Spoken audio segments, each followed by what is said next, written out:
Bom, bom dia, pessoal. Bom dia, senador Rodrigo Hollenberg. Bom dia, senador Ricardo Ferraço. Em nome dos quais cumprimento todos os demais membros dessa casa.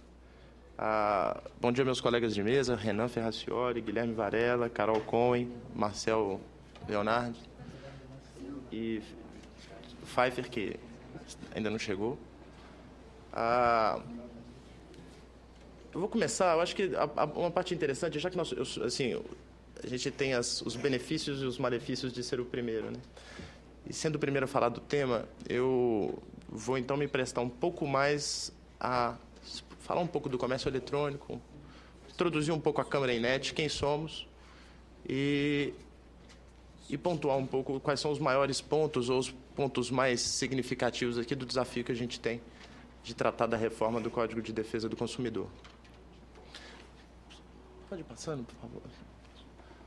Bom, a Câmara Enet, pode passar direto para o segundo slide, por favor. É uma associação multissetorial que traz em seu bojo de associados representantes de quase todas as verticais, como a gente fala, da economia digital no Brasil. Comércio eletrônico, provedores, enfim, diversas empresas representativas do comércio eletrônico como um todo e da economia digital. A empresa é uma associação criada agora há mais de 11 anos, que nasceu muito próxima do nascimento do comércio eletrônico no Brasil e que vem se desenvolvendo e acompanhando o desenvolvimento do comércio eletrônico nesse ínterim. Deixa eu passar, por favor. Passa mais uma. O papel da Câmara Enet é um papel de fomento, é um papel de ajudar o desenvolvimento da economia digital, do comércio eletrônico no Brasil. E, nesse sentido, a gente tem diversos programas com os quais, diversos programas que desenvolvemos com o auxílio do governo brasileiro, dos diversos poderes, convênios com o Supremo, com entidades, com ministérios, para poder desenvolver programas relacionados ao comércio eletrônico e ao empreendedorismo no comércio eletrônico no Brasil. Passa mais um, por favor. Tem um histórico de quase 11 anos de trabalho, entre os quais a gente cita, e eu vou citar só um, para também não gastar meu tempo inteiro falando da Câmara, que se chama Ciclo MPE, que é um ciclo capacitador, a Câmara que desenvolve, com mais de 8 anos de duração, e itinerante, gratuito, que a Câmara promove em 25, 30 cidades do país por ano, capacitando pequenos e microempresários a trabalhar, a usar o meio digital, o comércio eletrônico, como forma de desenvolvimento de suas atividades. Esse ciclo capacita, em média, 4.000, 4.500 novas empresas por ano, e a gente tem um histórico de mais de 25% de retenção, quer dizer, mais de 25% dessas empresas capacitadas acabam efetivamente operando no comércio eletrônico. É um grande fomentador da economia eletrônica. Pode passar. Sim, diversos convênios com entidades nacionais, internacionais, todos eles focados na economia digital. Pode passar. Vamos falar do Código de Defesa do Consumidor. A Câmara, por óbvio, pelos seus associados, pelo interesse no desenvolvimento do comércio eletrônico, ela vem acompanhando de perto as discussões relacionadas ao Código de Defesa do Consumidor, desde a participação em reuniões com o ministro Benjamin e manifestações junto à comissão de juristas relacionadas aos estudos que foram feitos para a reforma do Código. Há dezenas de reuniões internas para discussões e debates relacionados ao tema entre os seus associados, para a formação de opinião, para entendimento do que se trata e, enfim, diversas outras atividades que foram feitas. A Câmara vem acompanhando o trabalho da época da comissão de juristas, de notáveis, agora os trabalhos dessa comissão, e se interessa muito pelo tema e tem muito apreço pelo tema. Mais um. E não existe outra forma de começar a intervenção específica sobre o Código sem levantar o grande desafio que a gente tem aqui. Essa comissão, todos nós agora nos prestamos a um grande desafio que é justamente como melhorar um código, como melhorar um texto legal que é e tem sido referência no Brasil e no mundo. Por que eu falo isso? O senador Hollenberg, ele citou na sua introdução a pujança do comércio eletrônico no Brasil.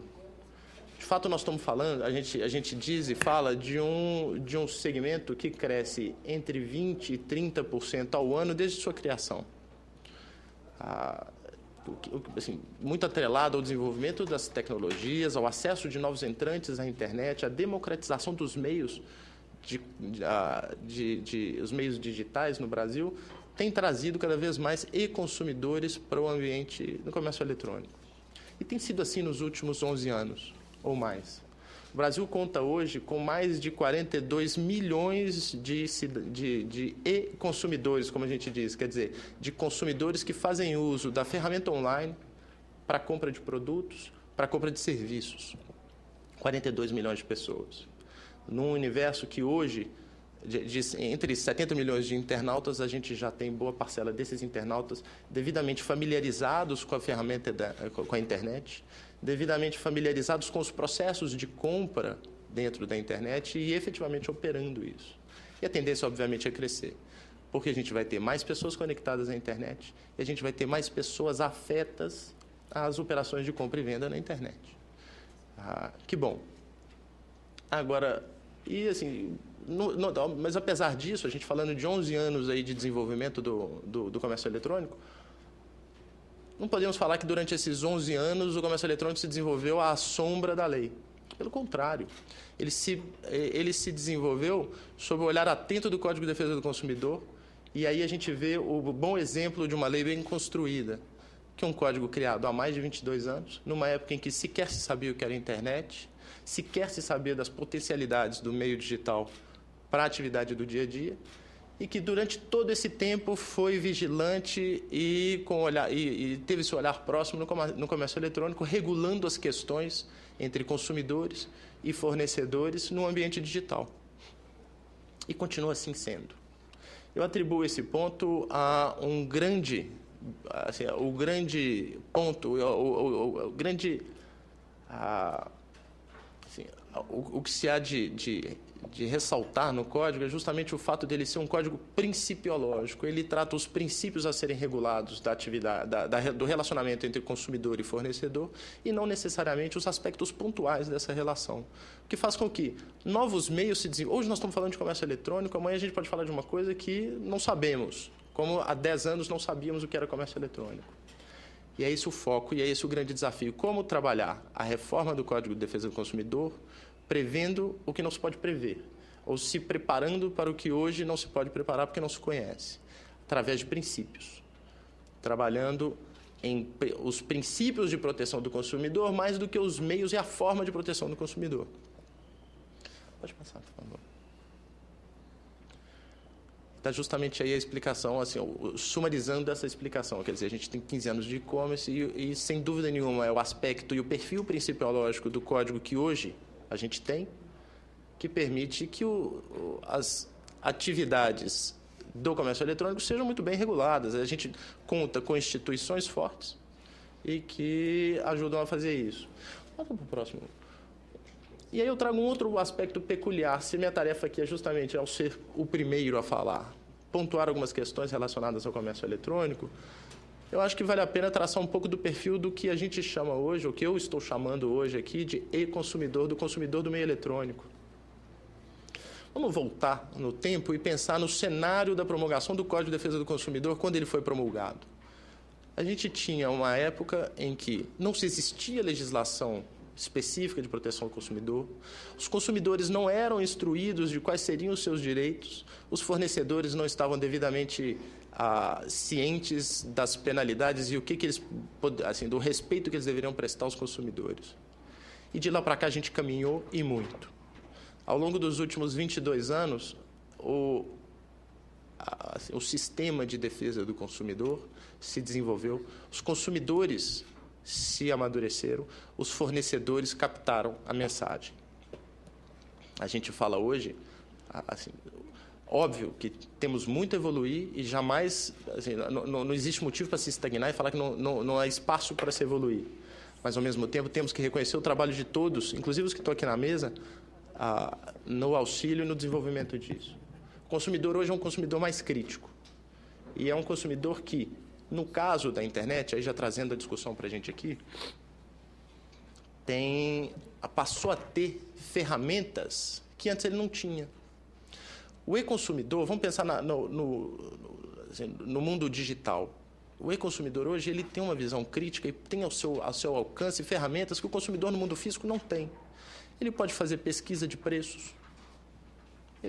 Não necessariamente ele está numa loja física e ali ele está vinculado àquela oferta que lhe fazem. Ele pode entrar em diversos sites, pesquisar preços, checar referências do produto, porque se tem ferramentas para checagem e de opiniões de terceiros, de outros consumidores sobre aquele produto, sobre aquele comerciante. E ele tem esse poder de escolha sentado na cadeira de sua casa. Aí a gente já tem um outro fator democratizante do comércio eletrônico, que é todos nós que vivemos em grandes centros, temos uma vantagem, a vantagem de acesso fácil a produtos, a serviços. Vantagem essa que as pessoas que vivem nos longínquos rincões do Brasil não têm. O comércio eletrônico leva isso para essas pessoas. Eu falei aqui do ciclo da micro e pequena empresa digital. Nas andanças que a gente faz pelo Brasil, eu já ouvi de pessoas falar, poxa, doutor, às vezes eu precisava pegar um ônibus para sair da minha casa, caminhava quilômetros, pegava um ônibus, andava 2 horas para chegar no centro comercial mais próximo e poder comprar um fogão. E agora, com a internet, eu posso fazer pesquisa de preço. Eu tenho acesso aos mesmos produtos que vocês que vivem nas grandes cidades têm. Esse é o e-consumidor de hoje. Essas são as ferramentas que estão à disposição do e-consumidor. O e-consumidor hoje, ele tem uma outra... Assim, ele ainda faz uso do que... Assim, moda, é novo, e todos estamos aprendendo a usar, mas faz uso das mídias sociais para isso também. O boca a boca, que é, sem dúvida nenhuma, uma grande formação... Assim, a formação de opinião que é feita no boca a boca dos consumidores, hoje ele é feito de computador a computador. Ele é feito de forma viral. Eu cito exemplos aqui assim, a gente tem um exemplo não muito longe de nós, há 2 anos, de uma empresa de artefatos femininos que lançou uma linha de produtos de peles. E ela se baseou, ao lançar essa linha de produtos, num conceito, e aí é o conceito deles, de que o problema as mulheres não usavam peles no Brasil porque não tinham acesso às peles, porque as peles não eram legalizadas. E ela investiu muito nisso. Desenvolvimento, a estratégia, marketing, licenciamento de todas as peles que foram usadas junto ao IBAMA e tudo, e lançou seus produtos. E não é que em menos de 48 horas eles chegaram à conclusão de que estavam errados, que, na verdade, as consumidoras no Brasil não compravam as peles não é porque não tinham acesso, é por questões éticas e morais, ambientais. E esse assunto caiu no que se chama dos trending topics do Twitter. Quer dizer, foi um dos assuntos mais comentados do Twitter durante aquela semana, as manifestações de rechaço a essa determinada marca, o que fez com que, em menos de 72 horas, todos esses produtos fossem retirados de suas vitrines.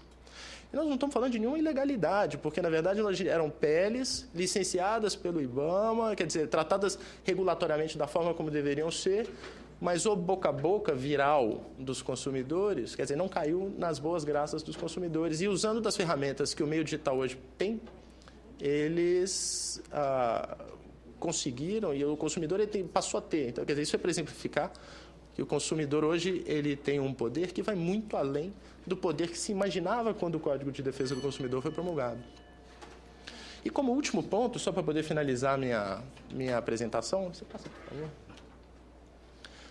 E aí, falando especificamente do Código, na sessão em que a gente vai tratar aqui hoje, quando a gente fala do Código de Defesa do Consumidor e da seção de comércio eletrônico, a impressão que nos dá é que boa parte das expressões e das referências que lá constam deveriam ser expandidas não apenas ao comércio eletrônico, mas a todos, porque elas dizem respeito à economia digital e ao uso do meio digital e não necessariamente o comércio eletrônico em si. Por exemplo, marketing e mensagens e-mails não solicitados. Não são só as empresas que operam no comércio eletrônico que fazem e que podem fazer e que têm essa ferramenta à disposição. O borracheiro da esquina, a empresa de viagens, a agência de viagens de um shopping center pode muito bem usar o meio digital para isso. E essa obrigação tem que constar, como várias outras que estão passadas no código, tem que passar a fazer parte das obrigações gerais aplicáveis a todos. Elas dizem respeito ao meio digital e não ao comércio eletrônico como um todo.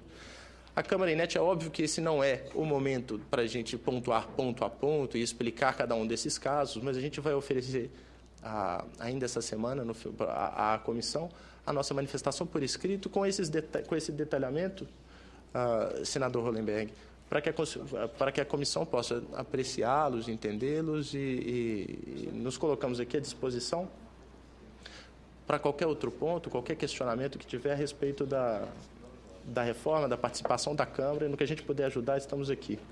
Eu agradeço a todos por ter ouvido aqui a minha intervenção e desejo a todos uma boa manhã.